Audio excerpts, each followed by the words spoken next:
no fue un jardín, fue un altar. Allí no se escondió, se ofreció. Yahshua entró a Getsemaní como quien sabe que su alma está a punto de ser desnudada, no por el dolor, sino por el amor que la entrega exige. Sus discípulos dormían, el cielo callaba y él eligió no huir, porque hay silencios que solo el verbo puede abrazar sin romperse.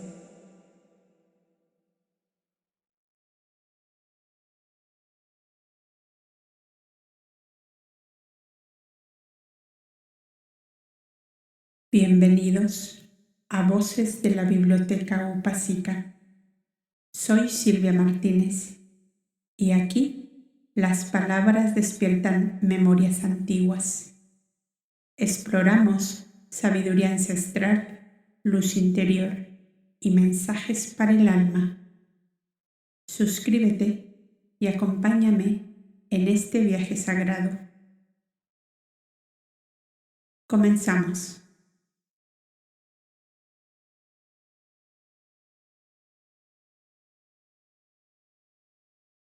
Getsemaní.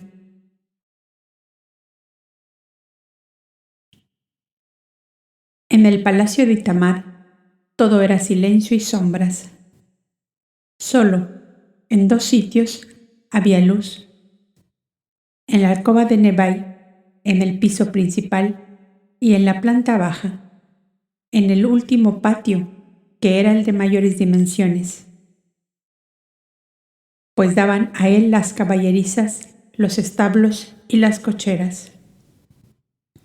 En el centro estaba el estanque y en los ángulos grupos de sicómoros y terebintos.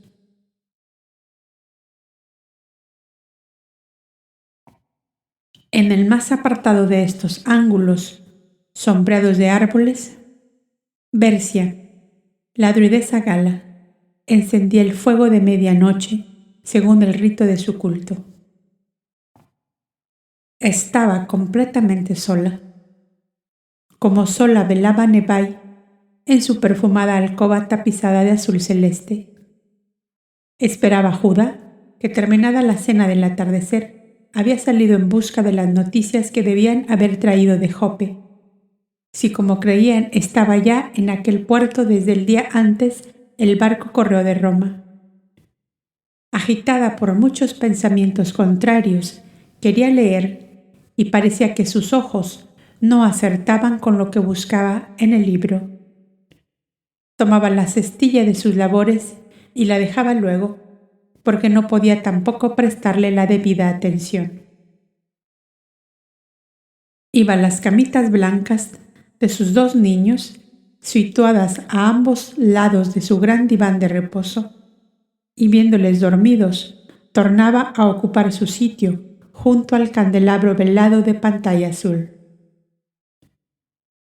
Esto ocurría al mismo tiempo que la druidesa, sentada en una estera de juncos frente a su fuego sagrado, miraba fijamente las primeras llamitas que como pequeñas lenguas de oro y púrpura se agitaban movidas por el viento. De pronto lanzó un débil gemido y extendió sus manos con ansia suprema hacia la pequeña hoguera.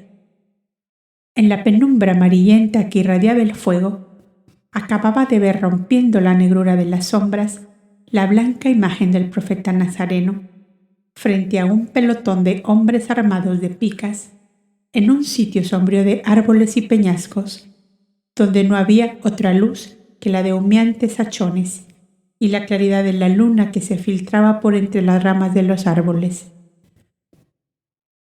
El fuego sagrado no miente nunca, murmuró con sollozante voz la druidesa. El profeta de Dios ha sido prendido.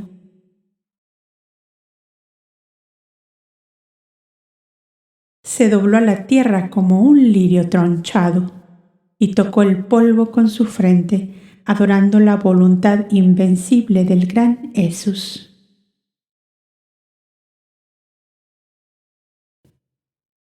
Cuando el fuego se extinguió, se cubrió con su manto y muy silenciosamente comenzó a subir las escaleras en completa obscuridad para volver a su alcoba en el segundo piso. Vio a lo lejos la alcoba de Nebai, de la cual salía un débil rayo de luz, y se acercó andando de puntillas. Llamó suavemente. Nebai se estremeció y en 2 pasos ligeros llegó a la puerta y abrió. «Persia, ¿qué hay?» «El profeta de Dios ha sido prendido», le contestó con una fría serenidad que espantaba. «No puede ser». «¿Cómo lo sabes?» «Le vi en el fuego sagrado y él no miente nunca». Nebai cayó de rodillas sobre el pavimento porque sus pies parecían negarse a sostenerla. Persia la levantó en sus brazos y la llevó al diván. Nebai se abrazó de ella llorando desconsoladamente.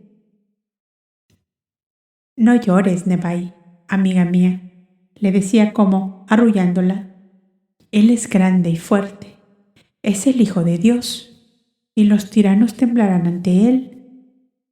La pobre Nebai asociaba este hecho a la prolongada ausencia de Judá, y toda esperanzada en él se consolaba y decía con gran firmeza: «Judá le pondrá en libertad, estoy segura de ello». Noche terrible de confusión fue aquella para los amigos del profeta Nazareno. Judá ignoraba la prisión del Maestro, que solo era conocida por aquellos que le acompañaron al huerto de Getsemaní.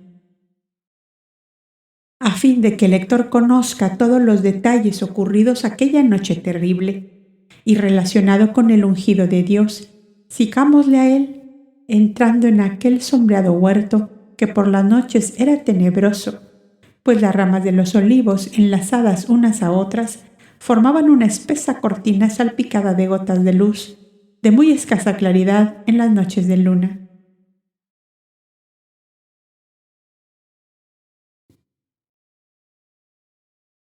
«La hora de prueba ha llegado», dijo el maestro a los suyos. «Velad y orad para no caer en tentación, porque hoy seréis todos puestos a prueba por causa mía. Mirad que estáis avisados. Velad y orad para que vuestra fe no vacile, porque aunque el espíritu vela, la materia es tiniebla, y a menudo lo obscurece y lo ciega». Y se apartó unos pasos al pie de un gran peñasco en el cual solía apoyar sus manos cruzadas para la oración. «Padre mío», clamó desde el hondo de su espíritu resplandeciente de amor y de fe.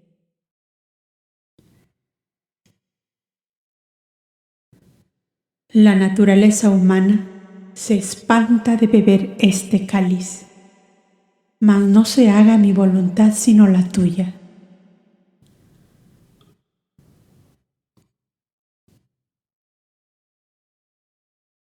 Su espíritu se elevó al infinito, como una estrella solitaria en cuyas órbitas lejanas, mucho más allá de los dominios de la mente humana, ningún ser de la tierra le podía seguir.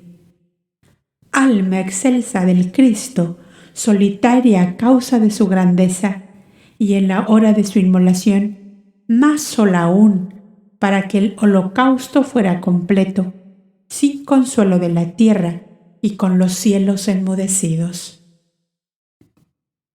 Las pequeñas criaturas terrestres doblamos la frente al polvo y nuestra alma se abisma sin comprender la suprema angustia del Cristo, que lo sumía en honda agonía, y el heroico amor a sus hermanos que lo transportaba a las cumbres serenas del ideal. La visión que tuviera en el santuario de Moab en la víspera de consagrarse maestro de divina sabiduría, volvió a presentársele como brotando de un abismo de tinieblas.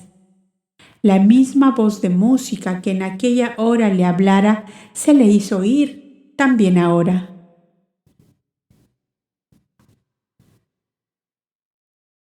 ¿La quieres? Aún estás a tiempo de rechazarla.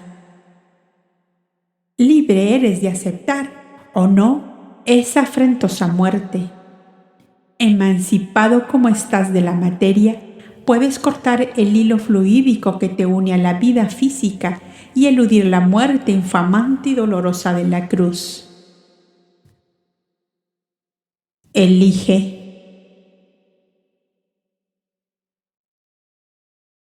La cruz.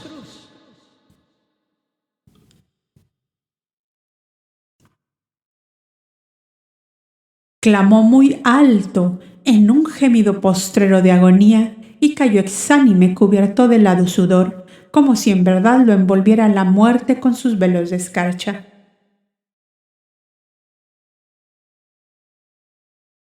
Sus discípulos, cansados y tristes, se habían tirado sobre el césped sin voluntad para nada, sino para gemir agobiados por la desesperanza que parecía haberles helado hasta la médula de los huesos.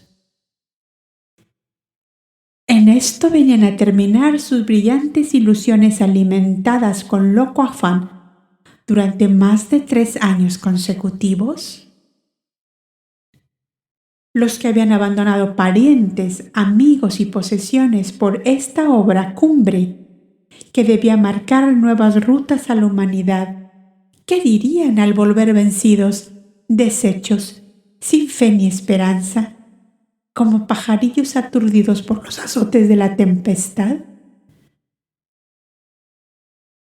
Estos sombríos pensamientos fueron de pronto interrumpidos por la voz del maestro, que parecía haberlos percibido. Velad y orad para no ser vencidos por la tentación. Ya os dije que hoy sería puesta a prueba vuestra fe en mí. Y aunque el espíritu está alerta, la materia desfallece a menudo. Orad juntamente conmigo. Y tornó a retirarse al mismo sitio donde oraba siempre, al pie de aquel peñasco, testigo mudo de la agonía del Cristo hombre. De pronto, el silencio de la noche fue bruscamente quebrado por los pasos precipitados y sordo rumor de voces de muchos hombres que venían por el camino de la ciudad. No eran soldados romanos, pues no tenían sus vestiduras ni los emblemas y blasones que llevaban siempre con ellos. Vestían la librea de los guardianes y servidores del palacio de Caifás, el pontífice reinante. Iba uno de los 3 comisarios del templo con 2 auxiliares. Y a cada lado de Judas, principal personaje de esta embajada, caminaban majestuosamente un hijo de Hanán y un juez del Sanedrín. Las picas y lanzas brillaban siniestramente a la llameante luz de las antorchas con que alumbraban el camino. Eran entre todos 50 hombres. Dios da su luz a los humildes y la esconde a los soberbios. Había dicho el divino maestro, y su palabra se cumplía en Judas en ese instante, que engreído por lo que él creía un triunfo, iba pensando que aquella era una digna escolta para conducir al Mesías, futuro rey de Israel, a enfrentarse privadamente con la más alta autoridad de la nación, que convencida de la verdad le proclamaría en el último día de la Pascua. El maestro se acercó a los suyos y les dijo con gran serenidad: «Levantaos y salgamos del huerto, que los que debían venir ya están aquí». La llama de los hachones dio de lleno sobre el grupo formado por el maestro y los suyos. Estos también vieron a los que llegaban y entre ellos reconocieron a Judas que venía delante. Este avanzó unos pasos y dijo en alta voz: «Dios te salve, maestro», y le dio un beso en la mejilla. «Amigo, ¿con un beso entregas a tu maestro?». Judas iba a explicarse, pero Yasua se adelantó al grupo de hombres armados para preguntarles: «¿A quién buscáis?». «A Yasua de Nazaret, llamado el Cristo», contestó el comisario. «Yo soy».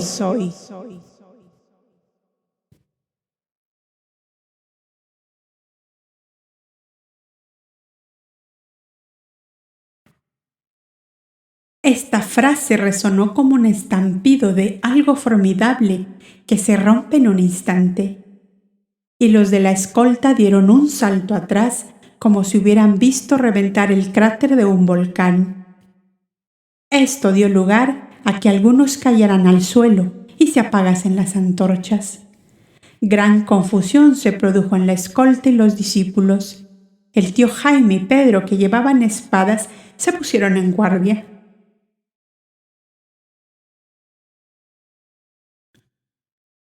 Los demás, que solo tenían sus bastones de viaje, se apretaron junto al maestro, que volvió a preguntar: «¿A quién buscáis?».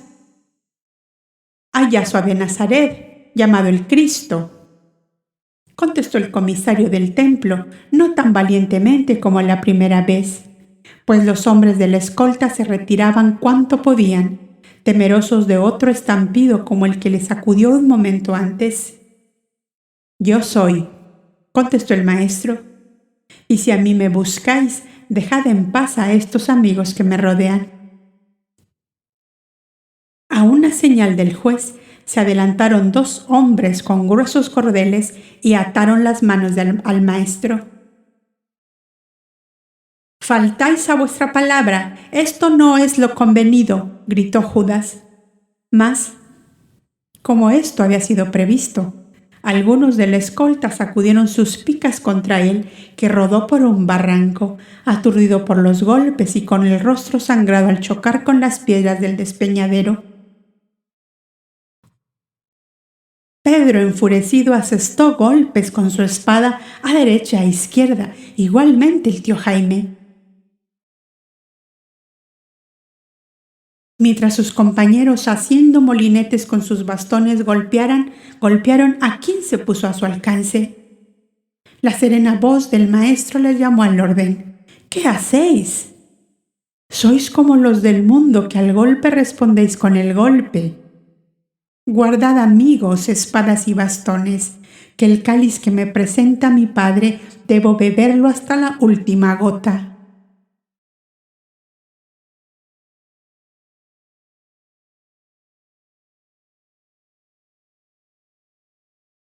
El desolado grupo se arremolinó en la sombra de los árboles, mientras seguían con la mirada la blanca figura de su maestro, que a la débil claridad de las estrellas solo parecía un cendal de gasa que se alejaba llevada por el viento. Le conducían en profundo silencio, a fin de que en el camino a Jerusalén, poblado de tiendas de peregrinos, nadie se apercibiera de lo que ocurría. Pasado el primer estupor, los discípulos reaccionaron y, con la fuerza que da la desesperación, comenzaron a correr hacia la ciudad por distintos caminos del que la escolta seguía. Querían llegar antes para dar aviso al príncipe Judá, al Jab ben Faki, al Shif Hilderín, que tenían fuerzas armadas en previsión sin duda de este caso inesperado.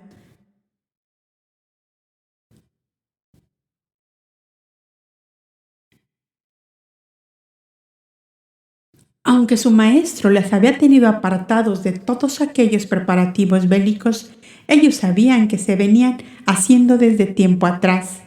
En grupos de 2 o 3 se dispersaron saltando entre barrancos y matorrales como ciervos perseguidos por la jauría de los cazadores. El tío Jaime con Juan llegaron pasada medianoche al palacio de Genadad, sumido en la obscuridad y el silencio. En el pórtico de entrada velaba Boanerges, que les abrió la puerta sigilosamente.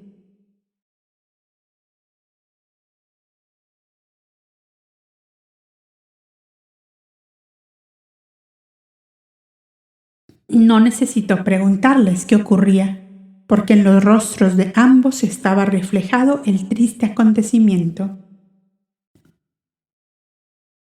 El maestro acaba de ser prendido, dijeron ambos a la vez, dejándose caer como extenuados sobre uno de los estrados. Ya me lo figuraba, contestó el jovencito, con sus ojos llenos de llanto.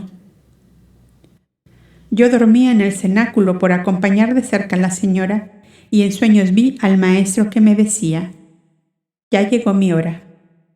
Me levanté y vine a la puerta porque esperaba que vendríais. Las mujeres galileas en la alcoba de Miriam la rodeaban con indecible amor, y la dulce madre, cuyas lágrimas se habían agotado, sentada en su diván, miraba con tenacidad el cirio encendido que se iba consumiendo lentamente. En su pensamiento comparaba la vida del cirio con su propia vida, y se decía a sí misma en el fondo de su alma: su vida y mi vida son como la luz de este cirio, una sola llama, una vida sola que pronto se extinguirá para encenderse juntas de nuevo en el seno de Dios.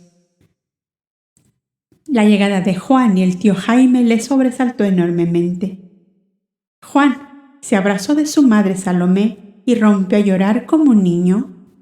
El tío Jaime se acercó a Miriam, que estaba entre María y Ana, y solo dijo estas palabras: Yahshua fue prendido y le llevan al palacio del pontífice Caifás. No sabemos nada más. Yo sé lo demás, dijo Miriam, sin dejar de contemplar el cirio que se iba consumiendo. La luz que nos alumbra a todos pronto será apagada, añadió. ¿Qué será entonces de nuestras tinieblas? Ana y María se abrazaron a ella llorando desconsoladamente, y la heroica madre, que una fuerza sobrehumana parecía sostener, tuvo el valor de decirles: haced conmigo al Señor la ofrenda de su vida amada sobre todas las cosas de la tierra, y el Señor secará vuestro llanto, y ya no lloraremos más, nunca más.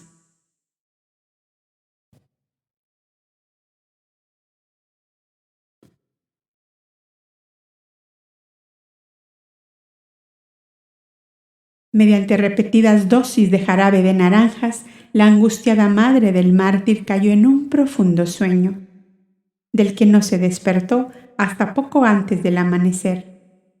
Ana, la menor de las hijas de Joseph, casada como se sabe con Marcos, se recostó en el mismo diván en que reposaba Miriam y dijo que la velaría durante toda la noche.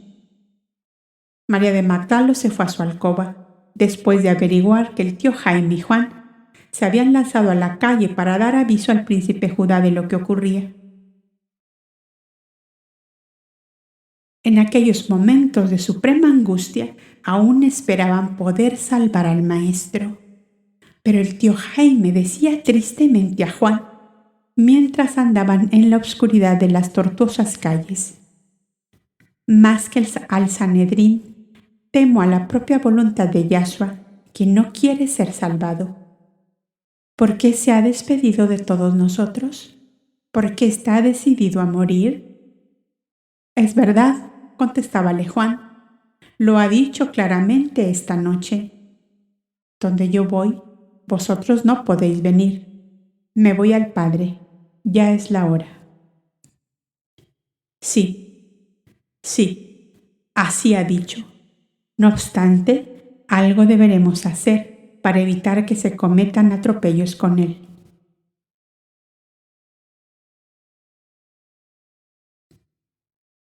Y se dirigieron al palacio de Itamar en busca de Judá, del Benfaki y el Shifilderim, los tres jefes de las fuerzas armadas que se habían organizado. Mientras tanto, María de Magdalo esperó con todas sus compañeras que todas sus compañeras se hubiesen retirado a sus alcobas, ya que era pasada la medianoche. Llamó con sigilo a Boanerges, el pastorcillo músico, y le mandó prepararse para acompañarla en una excursión por la dormida ciudad. «Espérame en el pórtico», le dijo, «que enseguida voy». Ya sola en su alcoba, se engalanó esmeradamente como si fuera a concurrir a un suntuoso festín. Se vistió al uso de las cortesanas egipcias para encubrir un tanto su personalidad. Convertida toda ella en una nube de gasas, su cabeza, cuello y brazos resplandecían de diademas, collares y brazaletas. La agitación febril que la dominaba prestaba colorido y animación a su rostro que parecía un bouquet de rosas encarnadas de abril. «Vamos», dijo secamente a Boanerges, que le esperaba. «¿A dónde?», preguntó él. «Sígueme tú», le contestó ella. Y cruzaron calles y callejuelas y doblaron esquinas y se ocultaron en pórticos y columnatas cuando sentían pasos y voces de las patrullas romanas que guardaban el orden.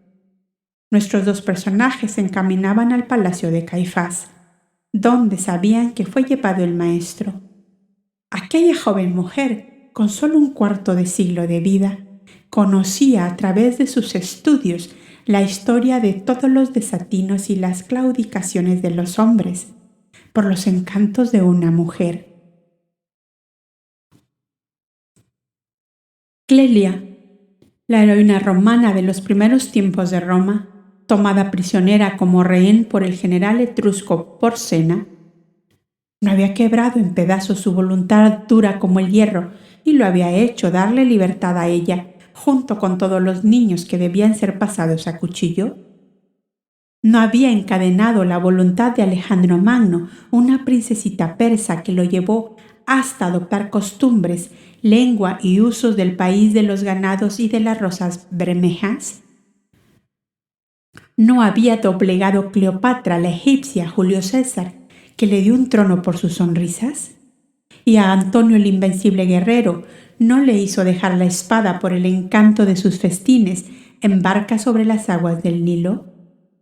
Qué prodigio sería, pues, que ella, joven y hermosa, doblegase la voluntad de los doctores y jueces del Sanedrín para libertar al profeta Nazareno, cuya excelsa grandeza la hacía comprender un amor superior a todos los amores de la tierra. Tal era el sueño insensato a que el amor y el dolor llevaban como de la mano a la mujer cubierta de manto azul, que caminaba seguida de Boanerges por las tortuosas y obscuras calles de Jerusalén a poco de haber sido prendido el maestro.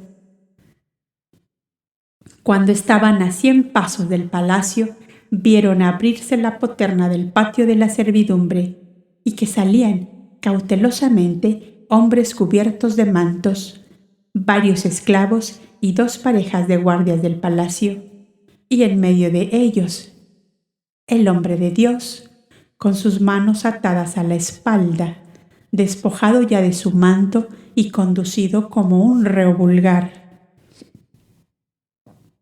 Juntamente con él llevaban otro prisionero de siniestro aspecto y cuyas obscuras ropas se confundían con las sombras de la calle. Llegado nuestro relato a este punto, veamos qué había pasado en el palacio de Caifás y por qué sacaban de allí al prisionero.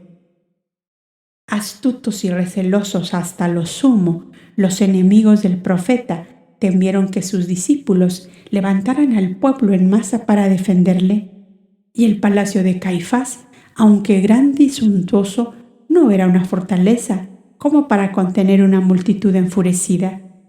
Juzgaron prudente llevarle a la Torre Antonia, juntamente con el bandido que años atrás había robado en el templo mismo y al cual solo la astucia de los agentes del Sanedrín pudo capturar.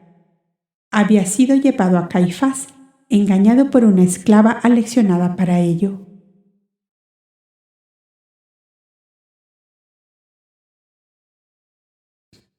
La policía del Sanedrín gustaba medirse con la policía romana y, a ser posible, dejarla en una mediocridad deslucida.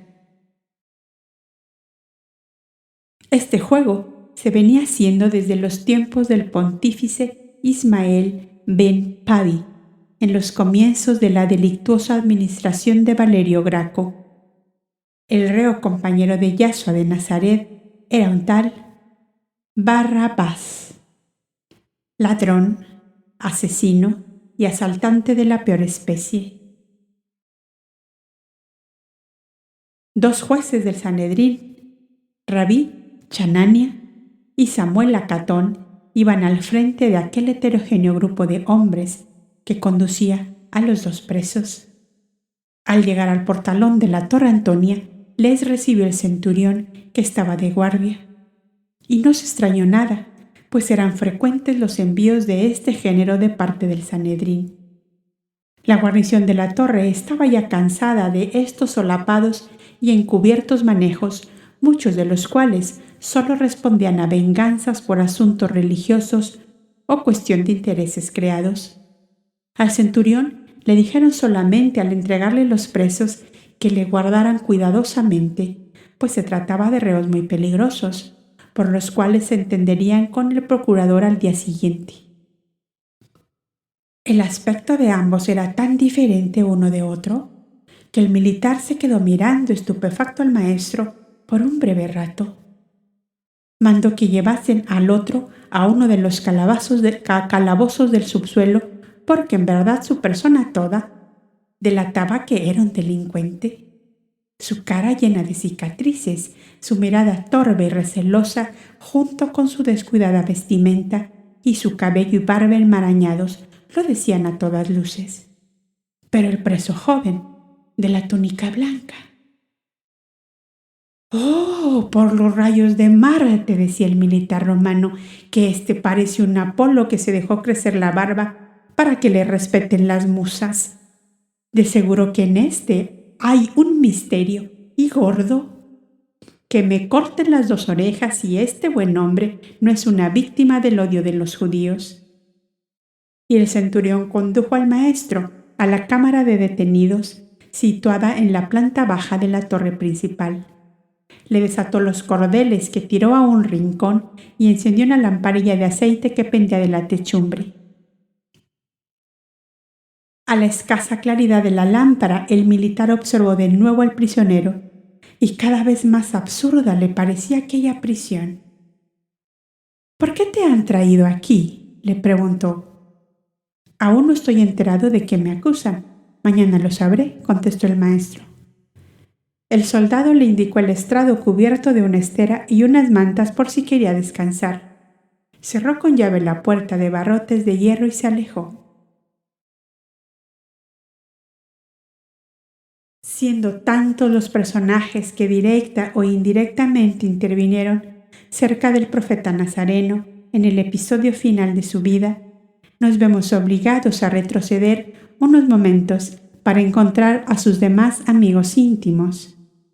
Cuando el maestro fue introducido al palacio de Caifás, entraron al patio de la servidumbre, que era como una plaza: Pedro, Santiago, Tadeo y Bartolomé.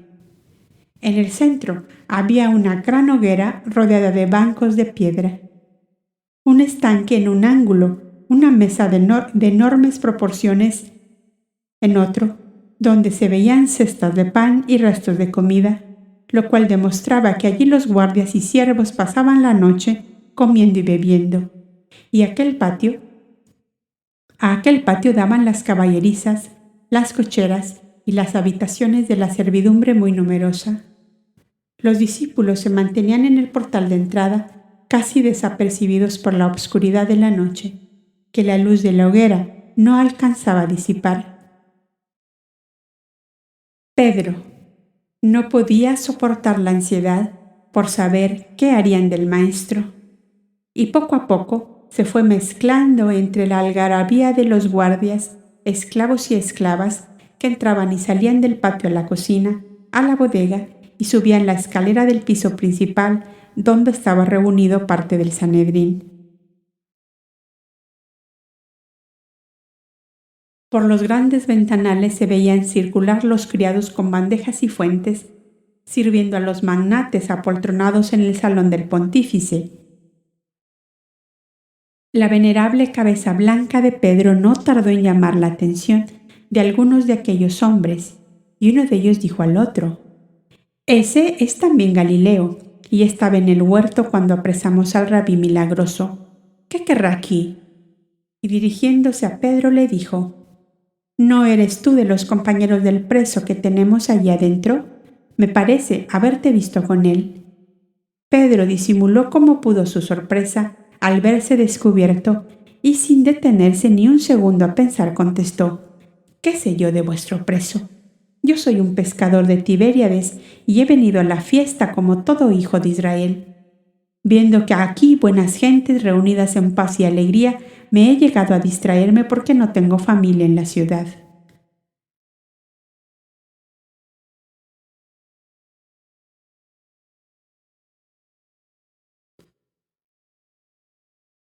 Y cuando otros de los criados o guardias creyeron reconocerle también, lo negó, asegurando que no sabía de qué persona se hablaba. Un gallo cantó en el rincón del establo y fue para Pedro como si un puñal le hubiera atravesado el corazón.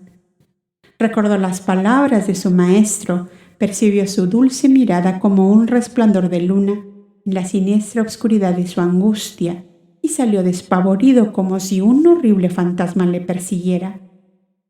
En la semioscuridad del portalón tropezó con su hermano Andrés, que había llegado también en busca de noticias, y abrazándose con él se desató una tempestad de sollozos que no podía contener. «¿Qué pasa? ¿Han condenado al maestro? ¿Qué tienes?». Inútiles preguntas. Pedro se había dejado caer sobre un estrado del portalón y todo arrebujado en su manto lloraba convulsivamente.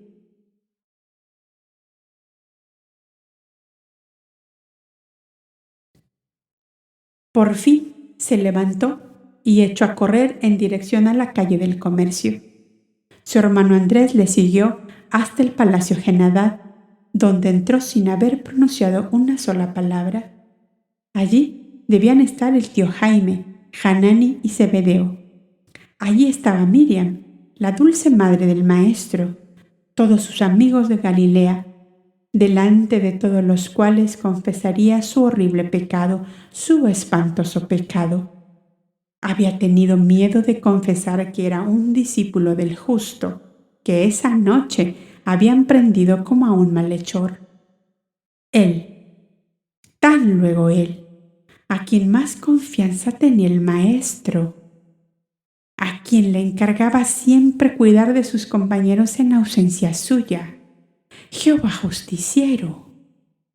¿Cómo no se abriría la tierra para tragarlo? ¿Cómo no se derrumbaba la techumbre para aplastarlo como a un reptil miserable? ¿Cómo no caía un rayo de los cielos y le consumía como a vil escoria? Jadeante llegó al pórtico donde aún parpadeaba la lámpara que Boanerges no cuidó de apagar cuando salió siguiendo a María. Pero aún le fue negado el consuelo de sus amigos galileos. Miriam dormía, Hanani y Zebedeo no estaban, el tío Jaime y Juan no estaban, María de Magdala y Boanerges no se encontraban en sus habitaciones, y Pedro, como enloquecido, se lanzó de nuevo a la oscuridad de la calle. Apenas habrían dado 4 pasos cuando tropezó con 2 bultos que venían en dirección contraria. Eran Nebai y Bercia, que no viendo llegar ni a Judá ni a Faki, iban a la casa de María, creyendo encontrar allí las noticias que buscaban. La seguía, a 2 pasos, Cipro, el joven siervo egipcio, compañero de infancia del príncipe Judá. Por fin encontraba a Pedro con quien desahogar su pena. A Nebai la conocía desde muy niña allá en las montañas del Tabor y sabía bien cuán grande era su amor y adhesión al maestro. «¿A dónde vais?», les preguntó Pedro al reconocerlas. «Al Palacio Genadad buscando noticias. No hay nadie allí que les pueda dar mayores y peores que las que yo les puedo dar. Y ahogando los sollozos en el fondo de su pecho, le refirió todo cuanto había pasado en el huerto de Getsemaní y en el palacio de Caifás. La hora de la inmolación suprema había llegado, según lo repetía el divino ungido en sus últimos días, y debido a eso, todo parecía combinarse para hacer fracasar los esfuerzos de los suyos por salvarle de la muerte. El astuto Hanán, alma de la vida política y religiosa de Judea, no permitió que se convocara a todos los miembros del Sanedrín, que eran 61. Valiéndose de subterfugios intencionados, dejaron sin aviso a 6 miembros que eran grandes amigos del maestro: Eleazar, Sadoc, sacerdotes pertenecientes a la fraternidad de Senia, José de Arimatea, Gamaliel, Nicodemos y Calva Chebona. Nombre judío de Nicolás de Damasco.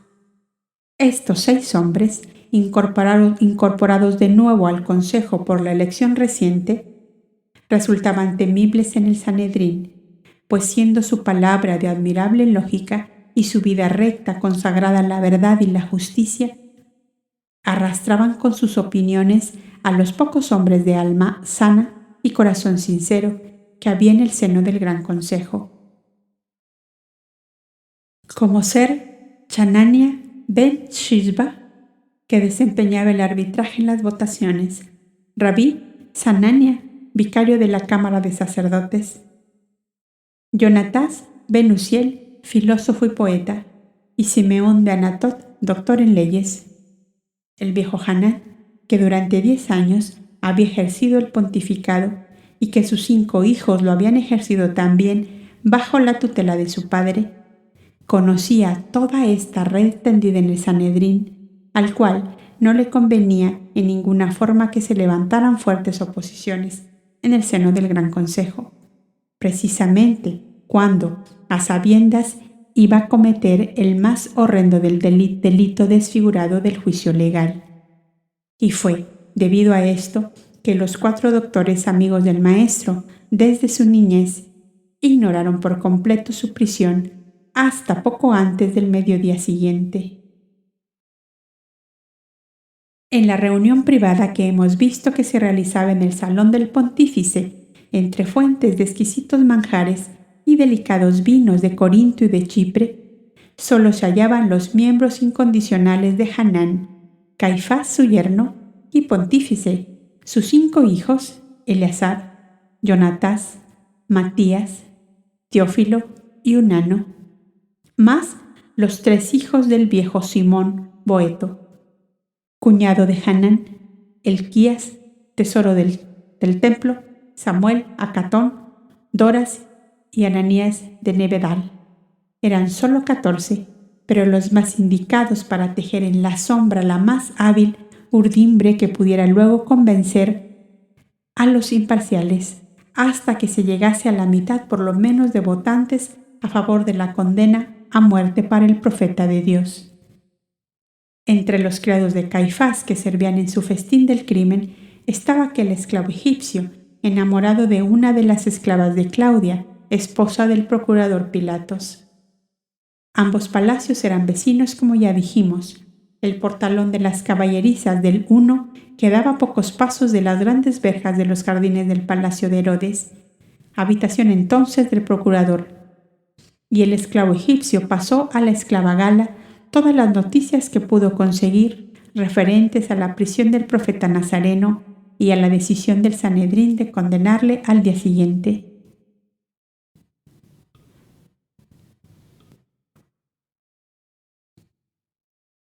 La triste noticia le llegó a Claudia pasada la medianoche. La esclava Gala se atrevió a entrar a la alcoba de su señora sin ser llamada, esperando que lo grave de aquel anuncio la salvaría de la reprimenda. El procurador en su despacho de la planta baja atendía los últimos asuntos del día, firmaba correspondencia urgente, recibos de tributos, órdenes de confiscaciones, de compras de víveres para las distintas guarniciones que en las fortalezas y torreones de Samaria y Judea garantizaban al gobierno de Roma la sumisión de los pueblos tributarios. Claudia no tuvo la paciencia de esperar que su marido subiera a su alcoba y bajó a buscarle a su despacho. Estaba solo. Gran novedad debe ocurrir, le dijo al verla dejar el lecho a tal hora. Los malvados viejos del Sanedrín han prendido esta noche al profeta Nazareno, contestóle Claudia sobrecogida de espanto. ¿Y eso te asusta? En los años que llevamos aquí, ¿aún no te has acostumbrado a que los devotos siervos de Jehová no son felices sino cuando tienen alguna víctima entre las manos? Esta vez le tocó el turno a tu profeta Nazareno. No sabía nada. Tú no le dejarás condenar, gritó Claudia con una gran excitación nerviosa. Es un justo enviado de los dioses. Cálmate, mujer. ¿Crees tú que se va a dejar condenar así como así un hombre idolatrado por el pueblo y que obra estupendas maravillas no bien mueve las manos? De todos modos te agradezco el aviso, pues así estaré preparado para capear la tormenta mañana. Acabo de firmar una orden de salida de la mitad de la guarnición que hay en la fortaleza de la puerta de Jaffa, con destino a Sebasté, donde hay alboroto, pero tu noticia me hace cambiar de resolución. ¿Quién contiene al pueblo mañana si a los malvados viejos, a quienes los dioses confundan, se les antoja azotar al prisionero según costumbre? A esa sola pena les dejó derecho Augusto, y a fe que tuvo razón. Y desde que vivo en este país de profetas y de milagros, he visto ya centenares de hombres inutilizados por la flagelación. Y mientras así hablaba, Pilatos tomó el pliego a que había aludido y lo hizo 1000 pedazos, con visibles muestras de mal humor. Pero tú no le dejarás azotar por esos malvados, insistió Claudia, próxima a llorar. No me canses, mujer. En los asuntos religiosos de los judíos yo no puedo inmiscuirme. Y si el César les dejó autoridad para azotar a los transgresores de sus leyes, ¿qué quieres que yo haga? Claudia se dejó caer sobre un diván y rompió a llorar amargamente. Pilato se levantó conmovido y se acercó a ella. Bueno, basta ya. Te prometo que haré cuanto esté de mi parte para evitar que ese buen hombre sea molestado en nada. Haré alguna concesión a los viejos de las muchas que piden cada día a cambio de la libertad del profeta. Ya he terminado aquí, vamos. Y rodeando con su fuerte brazo la cintura de Claudia, subió con ella a las suntuosas alcobas en el piso principal. 2 cabos sueltos hemos dejado en las últimas páginas de nuestro relato. A María y Boanerges, ocultos en un portal siguiendo con la mirada al maestro, conducido por un grupo de hombres que salió del palacio de Caifás, y le llevaron a la Torre Antonia. Y Pedro, desconsolado hasta la desesperación, desahogando su angustia con Eva y Bercia, a poca distancia del palacio Genadad. Cuando ambas escucharon el triste relato, se quedaron mudas de espanto, sin saber qué resolución tomar. Pero Judá, yo no sé cómo es que no está en casa a estas horas, decía Nebai, pensando siempre en que él salvaría al maestro. Mi señora, dijo Cipro, el príncipe Judá vendrá al amanecer, pues cuando caía la noche salió hacia Jope a todo el correr de un buen caballo. Ahora habrá llegado allá. ¡A Jope, Dios mío! ¿Y qué va a hacer a Jope si es aquí tan necesaria su presencia? Cuando iba a montar, yo tenía el caballo de la brida y oí que decía al Benfaki que no llegó un correo urgente esperado desde ayer y él iba personalmente a buscar no sé qué documento importante que espera de Roma, contestó el fiel criado. Nebai, que conocía aquel asunto, murmuró a media voz: Basta que no llegue demasiado tarde. La druidesa no había abierto sus labios, pero era notorio su estado de preocupación. Resolvieron ambas mujeres volver a casa, pues Nebai había dejado sus 2 niños dormidos.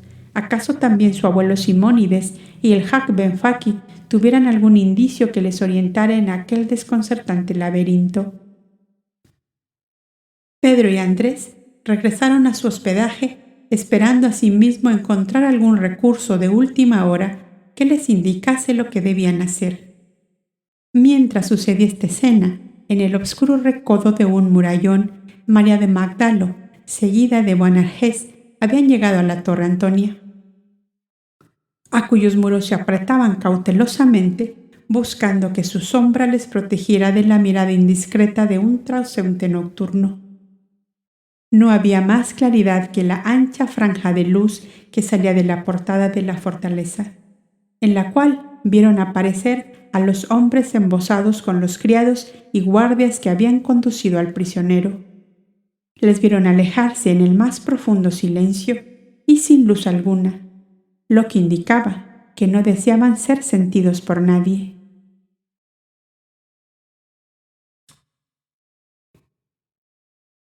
«Señora, ¿qué vas a hacer?», dijo Boanerges a María cuando la vio avanzar hacia la portada. «Pediré que me dejen hablar al profeta. ¿Tienes miedo acaso? Quédate detrás de una columna del pórtico, que yo entraré sola. No temo por mí, sino…» Y el pastorcillo no se atrevió a terminar la frase. «Ya te comprendo», contestó María. «Temes para mí algún ultraje de los soldados. No temas, el Dios del profeta Nazareno está conmigo. Espérame aquí». Y sin vacilar, subió ligera las pocas gradas del pórtico. Se detuvo al centro de la puerta y toda la luz dio de lleno sobre aquel bulto azul que inesperadamente surgía de las tinieblas. El guardián que estaba allí, como una estatua de bronce y hierro, atravesó la lanza ante ella cerrándole la entrada. «¿Qué buscas aquí?», le preguntó en lengua latina. «Quiero hablar al prisionero», contestó secamente María. «Los presos no reciben visita a esta hora. Vete». El centurión de la guarnición, que dormitaba echado sobre un diván en el fondo de aquella sala, se incorporó a medias a ver con quién hablaba el centinela. Al ver una mujer encubierta, se levantó y fue hacia ella. Era un noble soldado que había servido a las órdenes del Dumbirro Quintus Arrio, padre adoptivo del príncipe Judá, a cuya generosidad estaba agradecido. «Descúbrete, noble dama», le dijo con acento afable, «y dime lo que buscas a estas horas». María dejó caer sobre los hombros el manto que cubría su cabeza, la que apareció como una flor de oro ante los asombrados ojos del centurión. «¡Por los dioses!», exclamó, «que eres una musa escapada del Olimpo. ¿Qué quieres?». «Centurión», le dijo, «mi madre era romana y tenía orgullo de la nobleza de los romanos. Te ruego que me dejes hablar con el prisionero que acaban de traer. Es que son 2, pero ya me figuro cuál es el que tú buscas, el Apolo rubio y hermoso como un sol. ¿Eres su mujer?». «No, no», contestó nerviosa, «yo no soy su mujer, pero soy íntima amiga de su madre, que perderá la vida con la prisión de su hijo. Déjame hablarle por piedad, y los dioses en quienes crees compensarán tu noble acción». «Bien, bien, no creo que suceda ningún mal porque le hables, pero si eres tan noble como hermosa, me dirás lealmente si traes armas al prisionero». «¿Armas? ¿Para qué? Él no es hombre de armas, sino de paz y de amor. ¿No le has visto acaso el día que entró triunfante en la ciudad aclamado por el pueblo?». El centurión se dio una palmada en la frente. «Por los 1000 rayos de Júpiter, ese es entonces el profeta nazareno protegido de Quintus Arrius». «Justamente», contestó María, que empezaba a tener nuevas esperanzas. ¿Me lo dejarás ver?, preguntó, y extendió sus manos para que viera el centurión que no tenía arma ninguna. Sí, mujer, sígueme, y luego dirás al príncipe Arrius lo que he hecho al escuchar su nombre.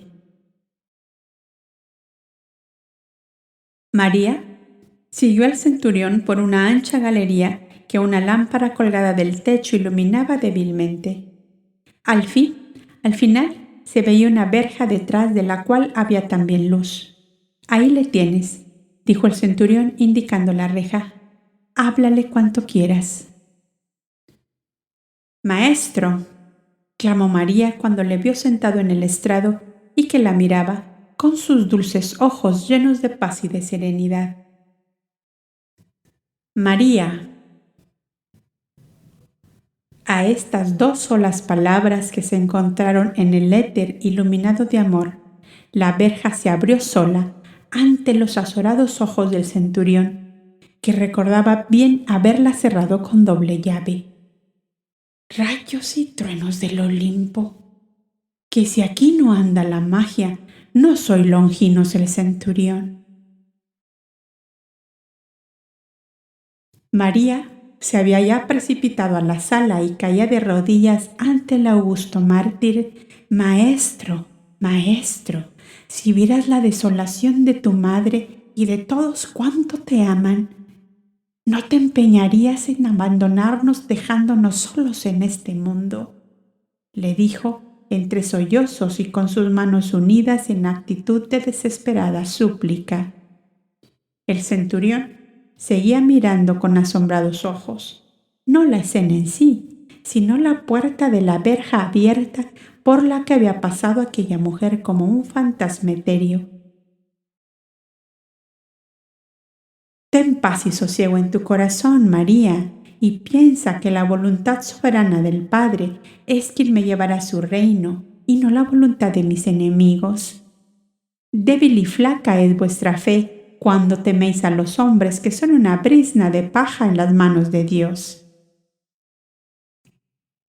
Creemos, maestro, creemos que Él puede salvarte de tus enemigos, exclamó María en una ardiente protesta de su fe. ¿Acaso no hemos visto cerca de ti tantas maravillas? Y aún os falta ver otra mayor, le contestó el maestro con una firmeza que llenó de entusiasmo a María, pues interpretó que ocurriría un estupendo acontecimiento por el cual su maestro manifestaría públicamente el divino poder de que estaba investido. Vete a casa, María, y di a mi madre y a todos los que amo que hoy mismo, a la 2:00 de la tarde, estaré libre de mis enemigos y habré vencido a la muerte. Que la paz sea contigo.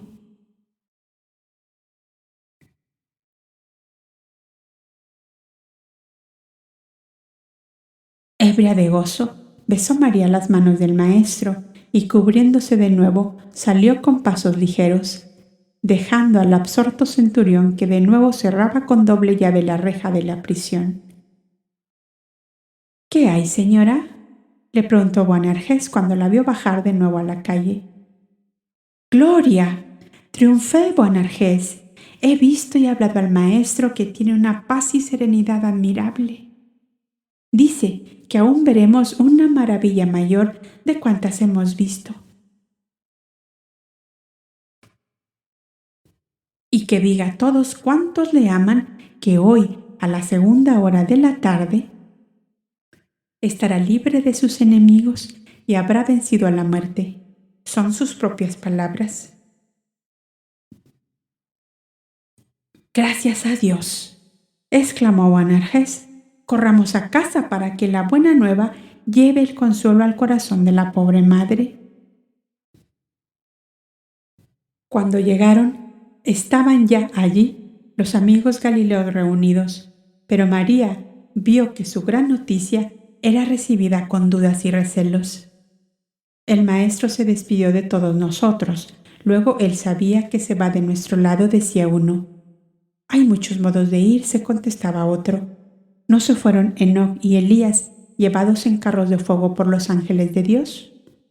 No subió Moisés al monte Nebo y nadie le vio bajar y nadie encontró su cadáver. Añadió un tercero. Se consumirá como este cirio, dijo Miriam, secando 2 lágrimas que corrían por su rostro. Y su alma radiante y hermosa vendrá a nosotros por las noches, como un rayo de luna, a alumbrar nuestro camino. Dios mío, recibe mi holocausto supremo, y que Él sea siembra de paz y de amor sobre toda la tierra.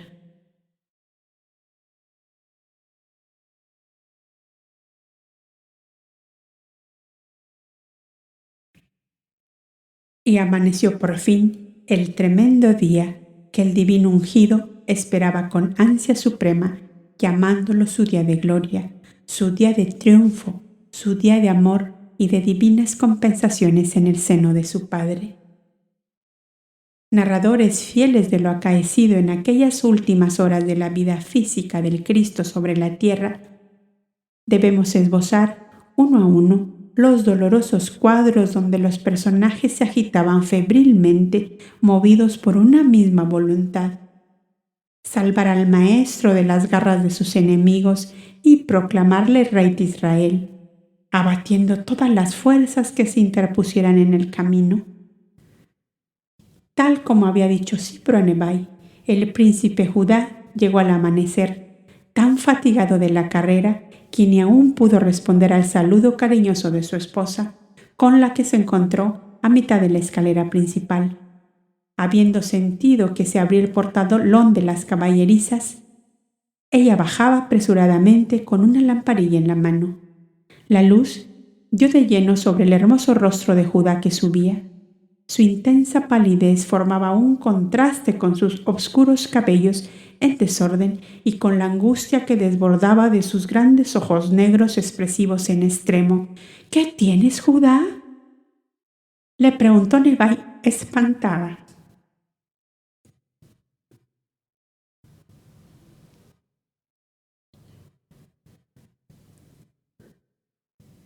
—Ya lo sé todo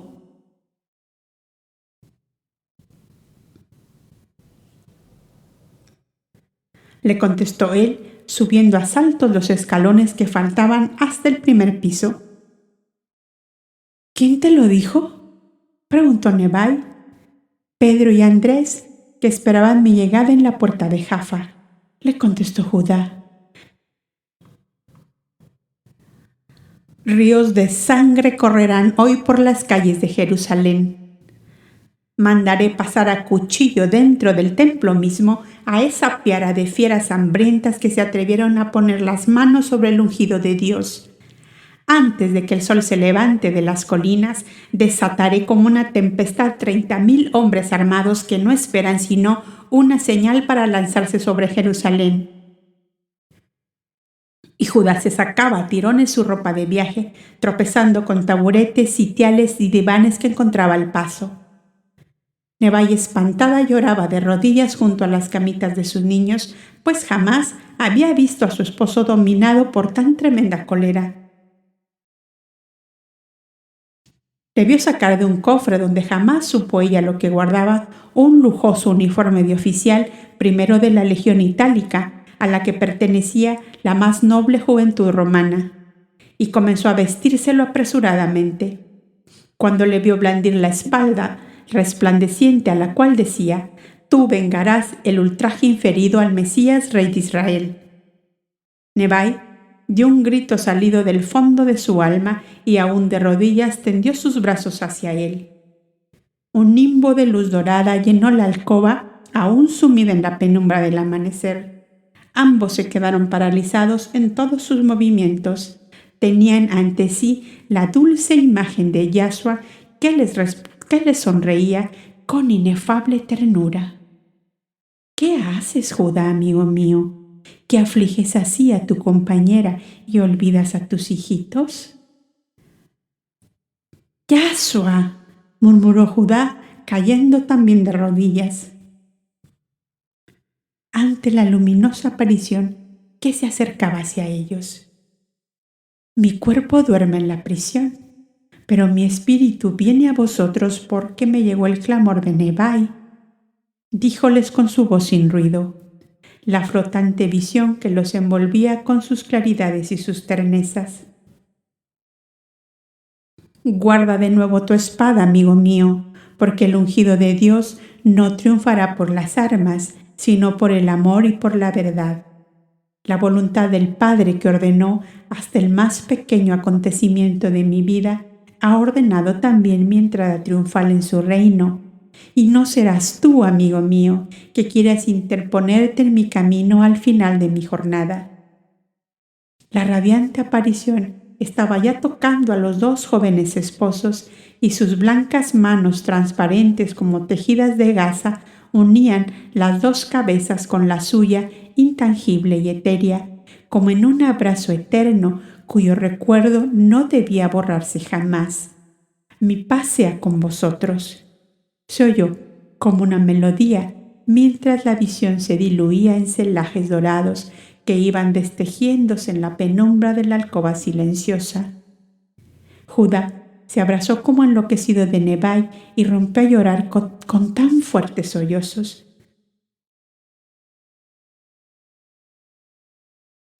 que Noemí, su madre, se despertó sobresaltada en la alcoba inmediata y envuelta en una capa entró precipitadamente. El brillante uniforme militar que su hijo vestía y el angustioso llanto de ambos la sobrecogió de espanto. ¿Qué hay, hijo mío? ¿Qué pasa? Yahshua fue prendido anoche y hay que salvarle de la muerte, contestó Judá, ahogando sus sollozos. ¿Vas tú a intentar una rebelión?, preguntó alarmada la madre. Es que él rechaza toda acción armada y me deja atado sin poder moverme, gritó Judá, como si quisiera que su protesta fuera oída en todas partes. El Hak Ben Faki entró en la alcoba como un vendaval. Lo sé todo, Judá, cálmate, que todas las fuerzas que yo mando han entrado anoche por el subterráneo de los almacenes de Simónides y están listas para cargar. El valiente viejo pasó toda la noche dirigiendo la entrada, uno a uno, 10,000 lanceros tuaregs. Judá lo oía como atontado. ¿Qué tienes? ¿No me oyes?, preguntaba el valiente africano decepcionado. Yahshua rechaza toda acción armada, contestó Judá. Ordena que todo lo dejemos a la voluntad de su padre, que él solo basta para esta hora final.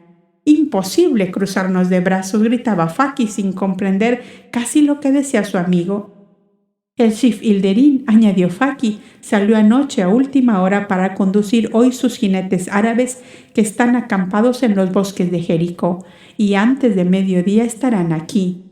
Todo inútil, murmuraba con supremo desaliento Judá. Yahshua no acepta nada, no quiere nada. Dice que el ungido de Dios no triunfará por las armas, sino por la verdad y por el amor.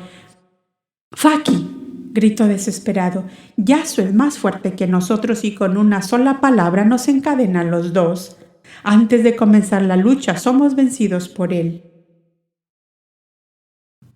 ¿Y qué hay en lo de Roma y el César?, preguntó con desgano el Hak Ben Faki. Fracaso, otro fracaso, contestó Judá. El ministro sellano en quien confiábamos ha caído en desgracia y a estas horas huye porque el emperador ha mandado matarle. ¿Cómo? ¿Es posible? Aparece complicado en el asesinato de su hijo Druso, dijo simplemente Judá. Por las arenas del Sahara, exclamó Faki, que todo se une contra nosotros. Calma, calma, dijo en la puerta el anciano Melchor, que había previsto la llegada de este terrible momento.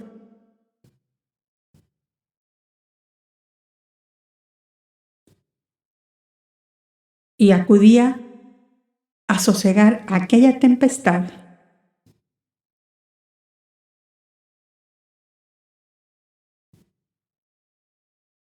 Los caminos de Dios no son los caminos de los hombres, dijo Jehová al profeta Isaías. Si nuestro Yahshua rechaza toda acción armada, Él es el pensamiento divino encarnado, el Verbo de Dios hecho hombre. ¿No ha de saber acaso lo que dice? El príncipe Melchor tiene razón, Judá. Esperemos con nuestras legiones alertas a ver cómo se encaminan los acontecimientos, dijo Faki. Judá, que algo se había tranquilizado, les explicó la visión de Yahshua que habían tenido Nebai y él en esa misma alcoba y todo cuanto les había dicho. ¿Veis?, decía el anciano Melchor. Somos aún pequeños para comprender los caminos del Señor, hijos míos. ¿Creeremos acaso que el Eterno Omnipotente le faltan medios para exaltar a su enviado a un trono, si esa fuera su voluntad?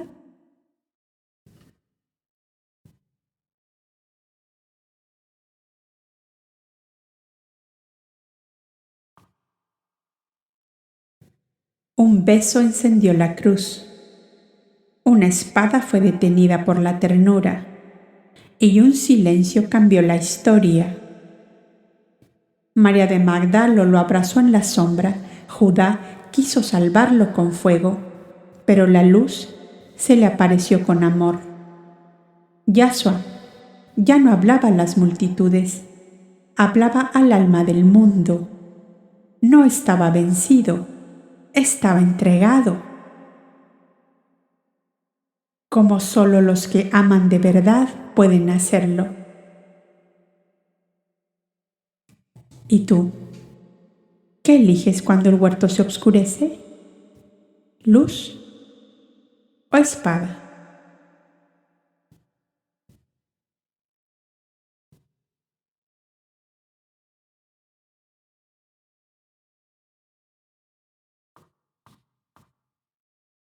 Correspondencias arqueológicas y tradicionales.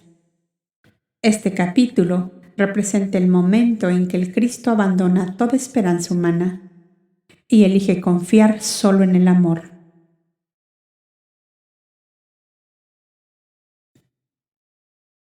Getsemaní no es solo un jardín, es el símbolo del templo interior donde se decide el sacrificio. Es el lugar donde el alma crística no espera ser salvada, sino que se entrega como ofrenda.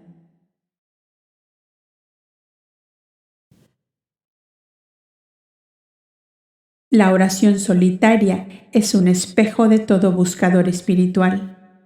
Hay momentos en que ni los ángeles responden, ni los amigos sostienen. Solo queda el silencio. Y ahí se elige.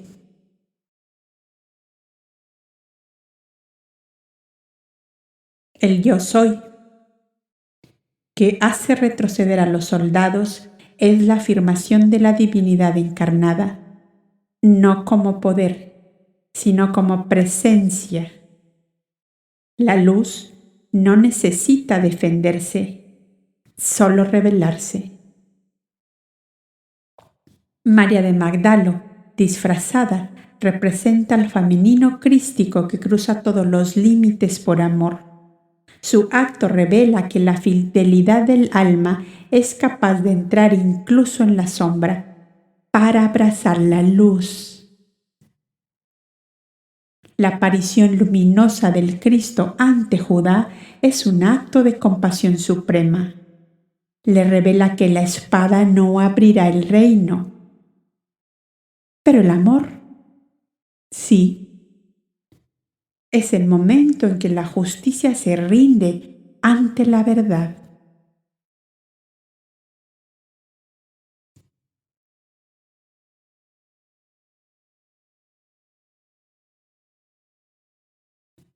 El huerto de Getsemaní se encontraba a las afueras de Jerusalén, junto al Monte de los Olivos, zona considerada sagrada desde tiempos antiguos. Era un lugar de oración para los iniciados esenios y otros grupos espirituales. La detención nocturna, encabezada por la escolta del templo, se realizó bajo una estructura legal oculta, evitando al pueblo. Esta acción refleja el uso de la institucionalidad religiosa para sofocar la disidencia espiritual, una constante histórica. La escena del yo soy alude directamente al nombre sagrado revelado a Moisés.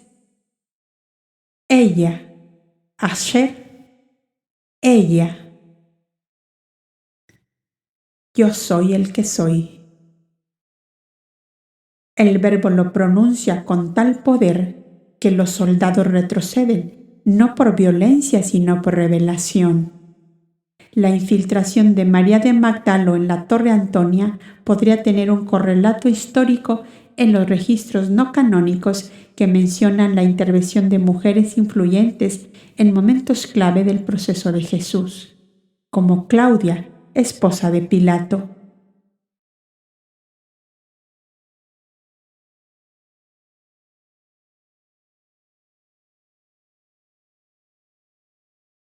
Puente con la historia sagrada. Este capítulo enlaza con todos los momentos en los que el espíritu se enfrenta al abismo y elige amar, como Abraham subiendo al monte con su hijo, como Moisés en el desierto ante el silencio de Dios, como Elías esperando la voz en el viento. Yahshua en Getsemaní representa el paso final del Hijo del Hombre. No pedir ser salvado, sino ofrecerse por amor. Este acto consagra al Cristo no solo como verbo encarnado, sino como luz entregada.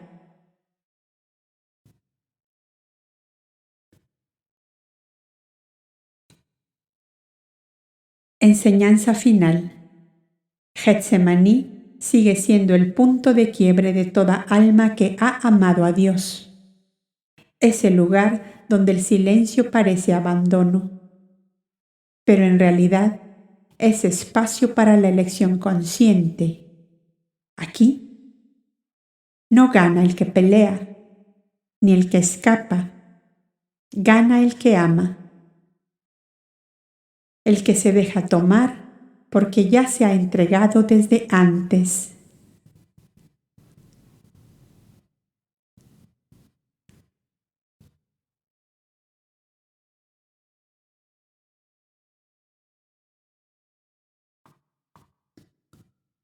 ¿Y tú puedes amar sin condiciones cuando todo parece en contra? Porque el reino no lo trae la espada, lo abre el alma, que sigue el camino del Cristo cuando ya no hay camino. Solo entrega.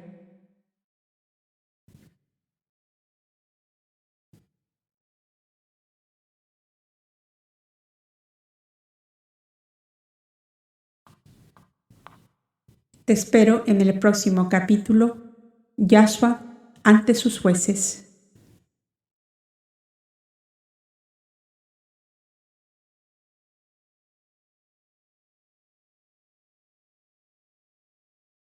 Gracias por compartir este instante de alma. Suscríbete, activa la campanita y acompáñanos en cada episodio o cada capítulo o cada libro narrado aquí. Y si deseas ir más profundo, únete como miembro de este canal. Hay contenido exclusivo para quienes sienten el llamado. Y como recordaba Madame Blavatsky, la mentira baja estrepitosamente por un plano inclinado, mientras la verdad sube penosamente cuesta arriba.